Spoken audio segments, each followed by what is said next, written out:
What's up, boys? Today we are looking at wide receiver ones. We're going to be ranking the top 12 wide receivers into tiers today, starting off with none other than Mr. CeeDee Lamb for the Dallas Cowboys. CeeDee Lamb had 181 targets last year, led the entire league, almost 1,900 scrimmage yards and 14 total touchdowns. The Cowboys haven't done much to change that offense headed into 2024. Tony Pollard is gone out of the picture into Tennessee, and they brought Zeke back into the running back room. So they have Zeke, Rico Dowdle at running back. No changes to the wide receiver room. I don't see much changing to this offense as a whole. Same coaching staff coming back. CeeDee Lamb should be fed once again in 2023. And it's hard to make an argument for him anywhere but wide receiver one. Next up, we have Tyreek Hill.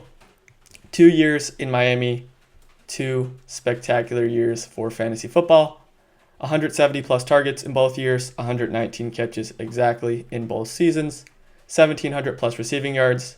But the difference was this year, those touchdowns came to fruition. 13 touchdowns to just 7 in 2022.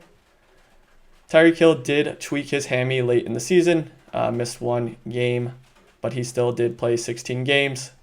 1,799 receiving yards in those 16 games, easily has that 2K yard ceiling. So he's pretty much interchangeable with CeeDee Lamb at number 1. I just choose Lamb over Tyreek Hill because I feel like it's a little less risky. Tyreek Hill is entering that age 30 season. We saw that tweak of the hammy. And overall, just a little bit more risk than CeeDee Lamb. Next up, we are going to go with Ja'Marr Chase in that tier 1 with CeeDee Lamb and Tyreek Hill. Yep, I do think Chase belongs in this tier. He has that wide receiver 1 overall upside. Rookie season, 1,450 yards, 13 touchdowns. Last 2 years, 2022 and 2023, a bit of unlucky circumstances for Chase. He missed 4 games himself in 2022, that sophomore season. Still put up 9 touchdowns in 12 games, over 1,000 yards. But then again, we see last year, 2023, Joe Burrow misses about half the season. But over those 2 years, 2022 and 2023, Chase, with healthy games with Burrow, was pacing out to 189 targets and 190 targets, which are insane numbers for a wide receiver. He has some of the highest touchdown upside of anyone in the league. He's a fantastic red zone threat. Plus, the Bengals have 259 vacated targets headed into 2024. So this wide receiver room is wide open for Chase to see 180 to 200 plus targets potentially. And like I said, with that touchdown upside, he's also got that yardage upside to put up 1,600 yards and even 16 touchdowns. Could easily be the wide receiver 1 in 2024. At number 4, and starting off our second tier here, is Amon-Ra St. Brown. Over 1,500 plus yards in his year 3 in 2023. 119 catches, 164 targets. Absolute monster third season. True breakout into that upper echelon of elite wide receivers. We saw him used downfield more, which is exactly what we wanted to see. His ADOT, or average depth of target, went up from 6.3 in 2022 up to 7.8 in 2023. We also saw him running with the ball more after the catch. His yards after catch per reception also went up from 4.9 in 2022 to 5.6. So he's being targeted more downfield. He's getting those yards after catch when he's catching the ball downfield. Also saw double-digit touchdowns, 10 touchdowns in 2023, up from just 6 in 2022. Don't see anything drastic changing in 2024. Sam Laporta could get a few more targets. Jahmyr Gibbs probably going to rack up some more targets of his own. But there's plenty to go around in this elite Detroit Lions offense.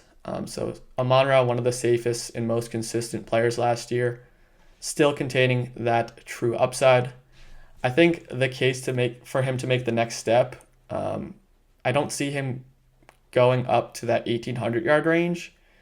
But if we're thinking maybe 1,600 yards and 12 touchdowns, I think he definitely has that ceiling.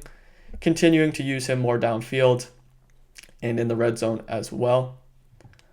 Next up at number 5 is going to be Justin Jefferson. I know some people are going to get mad at this rating. Some people still have him as their wide receiver 1 in 2024. To me, I just don't feel like that is realistic with a rookie QB coming in. Yes, Jefferson is probably the best wide receiver in the league talent-wise, but a rookie QB from Kirk Cousins is a massive difference. Rookie QBs don't tend to throw that many touchdowns. There's never been a wide receiver to have double-digit touchdowns with a rookie QB, and Jefferson's never been a huge touchdown guy in his career. I certainly think he's still going to have 1,300 to 1,500 yards, probably about 8 touchdowns, but the Vikings are probably not going to be throwing the ball as much as they did with Kirk Cousins. Last year, they averaged 37 pass attempts per game. In the year before, 2022, they averaged 39.5 passing attempts per game. They're still probably going to be a pretty pass-heavy team, but to think that they're going to throw the ball 40 times with a rookie QB seems a bit unrealistic to me. But either way, Jefferson is a stud, and he's going to pull through for fantasy. I just don't think he has the ceiling that these guys ahead of him do. So he slots right into tier 2 with Amon-Ra, and just behind him is going to be A.J. Brown.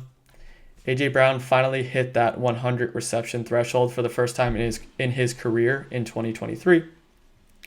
6 straight games of 125 plus yards, ended with 1,450 plus receiving yards for the second year in a row. Similar to Tyreek, second year on Philly, pretty similar numbers as his first year. A little bit of a down year touchdown-wise, only 7 touchdowns, down from 11 in the previous year. But he did just get paid, and we saw his targets go up career high in both targets and receptions. 158 targets, 106 catches. Yes, Saquon Barkley's coming in, will probably likely take a volume away from Brown, but that should also increase his efficiency. With Saquon rushing out of the backfield, that's going to open up more downfield plays for A.J. Brown in 2024. Absolute stud, deserves to be in the second tier. Next up, at wide receiver 7, we have Garrett Wilson. No player has earned more targets through their first 2 seasons than Garrett Wilson with 315. Last year alone, he had 168 targets, good for a 30% target share. That's that elite threshold that we're looking for these top-end wide receivers, is a 30% target share. Unfortunately for Wilson, he's had some of the worst quality targets over the last 2 years. His catchable target rate has been bottom 5 each of the last 2 years among 30-plus qualified wide receivers. But in comes Aaron Rodgers in 2024, who has had some of the most valuable targets over the past few years. He throws a lot of touchdowns. So expect Garrett Wilson to take that next step that we expected last year. We saw the target share and the plans for the offense. We just need to up that target quality, and it's here with Aaron Rodgers in 2024. Next up, we have Marvin Harrison Jr. at wide receiver 8. One of the best wide receiver prospects we've ever seen. Comes in at 6'4", and he's ready to dominate with Kyler Murray. This Cardinals wide receiver room is wide open. They have Michael Wilson, Zay Jones, and Greg Dortch behind Marvin Harrison. And then we also have Trey McBride at tight end. But that wide receiver room is wide open for Marvin Harrison to come in and immediately see 150 targets. We saw what Kyler did with an elite wide receiver with DeAndre Hopkins in 2021. 1,400 plus receiving yards. And I think he gets right back on that step with Marvin Harrison Jr. in 2024. Next up, wide receiver 9 in the same tier, we have Puka Nacua. You probably think it's crazy. Puka Nacua just set the scrimmage yards record for a wide receiver in their rookie season, and I'm putting him behind Marvin Harrison Jr. And that's simply because of the splits with Cooper Kupp. When you look at Puka without Kupp and then with Kupp, it was the first 5 games of the season, if you don't remember. Cooper Kupp was out. Puka Nacua was averaging nearly 22 fantasy points a game. When Cooper Kupp comes back, Puka drops down just below 16 points per game. Still a great mark and still a great player. He had plenty of boom games with Cooper Kupp in the lineup, including his first and only playoff game where he put up 181 yards against the Detroit Lions. Weak secondary, but still a very impressive NFL playoff debut. Puka should be great. The Rams offense looked very good to end the year. Matthew Stafford looked great. But just Cooper Kupp is limiting that high-end upside that I think we want to all see from Puka Nacua. Next up at wide receiver 10 is Chris Olave. Chris Olave had a very good season last year that was scarred by a few games where Derek Carr was injured. I think a lot of people are overlooking the fact that Derek Carr sprained his AC joint in week 3, and then the following 2 games, weeks 4 and 5, Chris Olave saw a combined 3 catches for 16 receiving yards. When you look at the rest of his games throughout the season, aside from this 2-game stretch, it was pretty dang good. 85 plus receiving yards in 7 games, up around that 9-10 targets per game range. With Olave, we see through his first 2 years, fantastic yards per route run. Everything you see on the field from him you like. It just hasn't fully come to fruition with him just yet. Only 1,150 yards last year. But like I said, when you look at that pace without those 2 games where Derek Carr was playing injured with that throwing shoulder, he was just checking it down to Kamara over and over rather than throwing downfield to Olave. If we look at the pace outside of those games, he was around 1,350 yard pace, Olave was. And you see everything on the field. He reminds me a lot of CeeDee Lamb, where we projected that second-year breakout. Didn't come true, but then the next year we saw a massive year from CeeDee Lamb. I expect to see the same from Chris Olave. New OC down in New Orleans as well. We have Clint Kubiak coming from the Shanahan coaching tree in San Francisco. One thing that I think could drastically improve this offense is adding some more pre-snap motion. The Saints ranked toward the bottom of the league in pre-snap motion with their old school offense, whereas the Niners, where Kubiak is coming from, ranked toward the top of the league in pre-snap motion. So getting Chris Olave in motion, getting him the ball in space, allowing him to make plays. He's also added 7 pounds of muscle this offseason. He's made a concerted effort to bulk up a bit so he can break more tackles and make more plays after the catch. So I have him at wide receiver 10. Would not be surprised to see him up in that top 5 to 6 range next year after he pops off in 2024. Next up, starting tier 4 here at wide receiver 11, we have Mike Evans. Mike Evans continues to dominate after a bit of a down year in Brady's last year. Mike Evans returned to form with Baker Mayfield.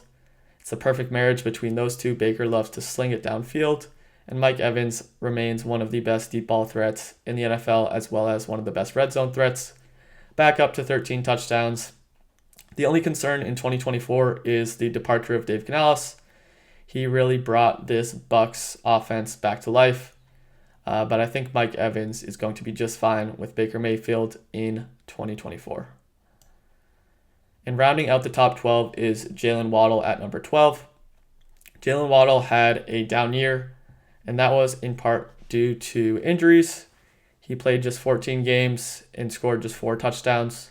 So it was really injuries and touchdowns that held him back.